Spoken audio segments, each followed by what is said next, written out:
ബാറ്ററിയുടെയോ മറ്റു external power സോഴ്സിൻ്റെയോ സഹായമില്ലാതെ ഒരു LED കത്തിക്കാൻ സഹായിക്കുന്ന ഈ സർക്യൂട്ടിനെ കുറിച്ചാണ് ഇന്നത്തെ വീഡിയോയിൽ പറയുന്നത്.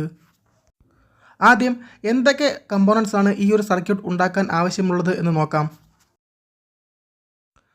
1 കിലോ ഓംസിൻ്റെയും 100 കിലോ ഓംസിൻ്റെയും ഓരോ റെസിസ്റ്റർ ആവശ്യമുണ്ട്.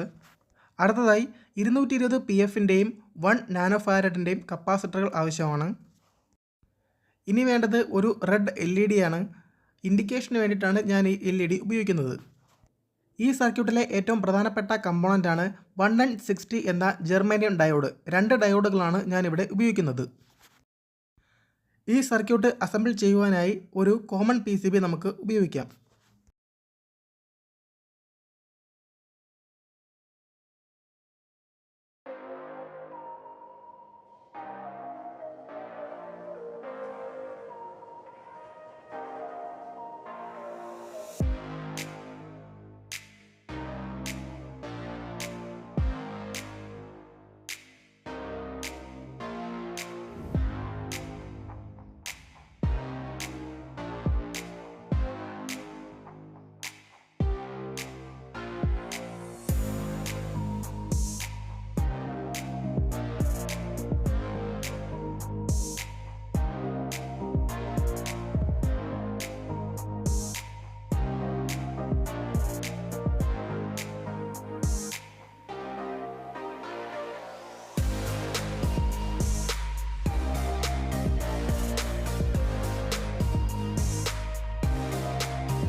സർക്യൂട്ട് ഡയഗ്രാം അനുസരിച്ച് എല്ലാ കമ്പോണൻറ്റുകളും ഈ ഒരു കോമൺ PCBയിലേക്ക് സോൾഡർ ചെയ്ത് കണക്ട് ചെയ്തിട്ടുണ്ട്. അടുത്തതായി നമുക്ക് വേണ്ടത് ഒരു ഹുക്കപ്പ് വയറാണ്. അത് ഇതുപോലെ ഏതെങ്കിലും ഒരു സിലിണ്ടറിക്കൽ ഷേപ്പിലുള്ള ഒരു മെറ്റീരിയലിൻ്റെ പുറത്ത് ചുറ്റിയെടുക്കുക. ഞാനിവിടെ യൂസ് ചെയ്യുന്നത് ഒരു കപ്പാസിറ്ററാണ്.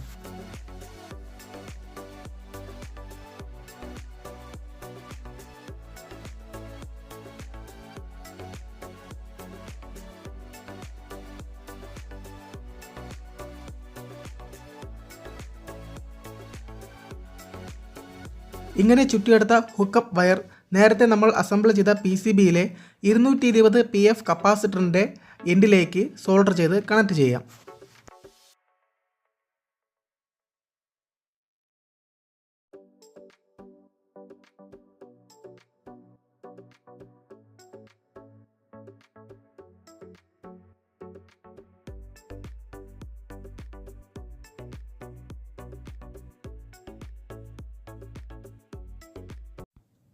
ഫ്രണ്ട്സ്, സർക്യൂട്ടിൻ്റെ മേക്കിംഗ് പ്രൊസീജിയർ കഴിഞ്ഞിട്ടുണ്ട്. ഇനി നമുക്ക് ഈ ഒരു സർക്യൂട്ട് പ്രവർത്തിപ്പിച്ച് നോക്കാം.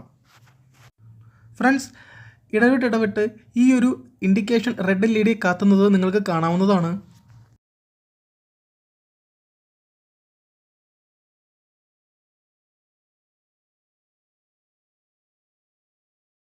ഇനി ഈ ഒരു സർക്യൂട്ട് എങ്ങനെയാണ് വർക്ക് ചെയ്യുന്നത് എന്ന് ഞാൻ നിങ്ങൾക്ക് എക്സ്പ്ലെയിൻ ചെയ്തു തരാം. ഇവിടെ ഞാനൊരു വയർലെസ് വാക്കി ടോക്കി എടുത്തിട്ടുണ്ട്. ഈ ഒരു വയർലെസ്സിൻ്റെ PTT ബട്ടൺ അഥവാ push to talk button press ചെയ്യുമ്പോഴാണ് ഈ ഒരു ബോർഡിലെ LED കത്തുന്നത്. ഈ വയർലെസ്സിലെ PTT ബട്ടൺ പ്രസ് ചെയ്യുമ്പോൾ ഈ ഒരു വയർലെസ് ട്രാൻസ്മിഷൻ മോഡൽ ആവുകയും ഈ ഒരു വയർലെസ്സിൻ്റെ ആൻറ്റനയിൽ നിന്നും റേഡിയോ സിഗ്നൽസ് അന്തരീക്ഷത്തിലേക്ക് വ്യാപിക്കുകയും ചെയ്യും. ഈ ഒരു കോമൺ PCBയിൽ കണക്ട് ചെയ്തിട്ടുള്ള ഹുക്കപ്പ് വയർ ഒരു റിസീവിംഗ് ആൻറ്റനയായിട്ട് ആക്ട് ചെയ്യുന്നു. വാക്കി ടോക്കിയിൽ നിന്നും ട്രാൻസ്മിറ്റ് ചെയ്ത റേഡിയോ സിഗ്നലുകൾ ഈ ഒരു ഹുക്കപ്പ് വയർ ആൻറ്റന പിടിച്ചെടുക്കുകയും ആ ഒരു സിഗ്നലിനെ ഇലക്ട്രിക്കൽ സിഗ്നലാക്കി കൺവേർട്ട് ചെയ്യുകയും ചെയ്യുന്നു. റിസീവ് ചെയ്തത് AC സിഗ്നലാണ്. അതിനെ റെക്ടിഫൈ ചെയ്യാൻ വേണ്ടിയിട്ടാണ് 2 ഡയോഡുകൾ ഉപയോഗിക്കുന്നത്. ഈ ഒരു ഡയോഡിൽ നിന്നുള്ള ഔട്ട്പുട്ട് പൾസേറ്റിംഗ് DC ഔട്ട്പുട്ടാണ്.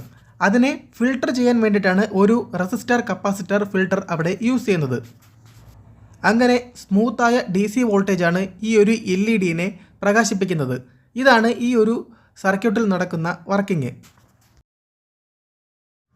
വാക്കി ടോക്കി ഉപയോഗിച്ചുകൊണ്ടുള്ള വയർലെസ് ഇലക്ട്രിസിറ്റി ട്രാൻസ്മിഷൻ്റെ ഈ വീഡിയോ നിങ്ങൾക്ക് എല്ലാവർക്കും ഇഷ്ടപ്പെട്ടു എന്ന് ഞാൻ വിശ്വസിക്കുന്നു. ഇതുപോലുള്ള നല്ല നല്ല വീഡിയോകൾ ലഭിക്കുവാനായി നിങ്ങൾ എൻ്റെ യൂട്യൂബ് ചാനൽ സബ്സ്ക്രൈബ് ചെയ്യുക, ബെൽ ഐക്കൺ ക്ലിക്ക് ചെയ്യുക, ഓൾ എനേബിൾ ചെയ്യുക. പുതിയൊരു വീഡിയോയിൽ മറ്റൊരു നല്ല വിഷയവുമായി നമുക്ക് വീണ്ടും കാണാം. It's me Jomon. This is mister tech electronics signing out.